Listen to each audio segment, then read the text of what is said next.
Telugu cinema ఇండస్ట్రీలో చాలా తక్కువ సమయంలోనే భారీ గుర్తింపును సంపాదించుకున్న దర్శకులలో సందీప్ రెడ్డి వంగ ఒకరు. అర్జున్ రెడ్డి సినిమాతో యావత్ ఇండియన్ సినిమా ఇండస్ట్రీ మొత్తాన్ని తన వైపు తిప్పుకున్నాడు. ఇక ఆ తర్వాత రణబీర్ కపూర్ను హీరోగా పెట్టి చేసిన యానిమల్ సినిమాతో ఇండస్ట్రీలో ఉన్న ప్రతి ఒక్కరి దృష్టి సందీప్ రెడ్డి వంగ మీదకి మళ్లించుకునేలా చేశాడు. సందీప్ ప్రస్తుతం చేస్తున్న సినిమాల మీద భారీ దృష్టిని పెట్టి ముందుకు సాగుతున్నట్టుగా తెలుస్తోంది.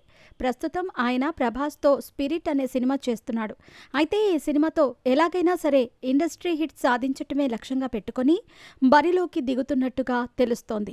ఇప్పటికీ 2000 కోట్ల కలెక్షన్స్ రాబట్టాలనే ఉద్దేశంతో తనున్నట్టుగా తెలుస్తోంది. మరి ఏది ఏమైనా కూడా యావత్ ఇండియన్ సినిమా ఇండస్ట్రీ మొత్తాన్ని శాసించే స్థాయికి తను ఎదగటమే లక్ష్యంగా పెట్టుకుని బరిలోకి దిగుతున్నాడు. ఇక ఇప్పటి వరకు ఆయన చేసిన సినిమాలు ఒక ఎత్తైతే ఇక మీదట చేయబోతున్న సినిమాలు మరొక ఎత్తుగా మారబోతున్నాయి అంటూ ఆయన ఓపెన్గానే చెబుతున్నాడు. ఇక కేజీఎఫ్ సినిమాతో పాన్ ఇండియా సినిమాలు చేసి తనకంటూ ఒక స్పెషల్ ఐడెంటిటీని క్రియేట్ చేసుకున్న దర్శకుడు ప్రశాంత్ నీల్.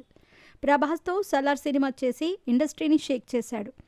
ప్రస్తుతం ఎన్టీఆర్తో ఒక సినిమా చేస్తున్నాడు. మరి ఈ సినిమాతో కనుక సూపర్ సక్సెస్ని సాధిస్తే ఆయన ఇండియాలో నంబర్ 1 డైరెక్టర్గా ఎదిగే అవకాశాలు కూడా ఉన్నాయి. సందీప్ రెడ్డి వంగ ప్రశాంత్ నీల్ మధ్య భారీ పోటీ అయితే ఉంది. వీళ్ళిద్దరి సినిమాలకు ప్రేక్షకుల్లో విశేషమైన స్పందన లభిస్తుంది. కాబట్టి వీళ్ళిద్దరూ భారీ విజయాలను సాధించటమే లక్ష్యంగా పెట్టుకొని బరిలోకి దిగుతున్నారు.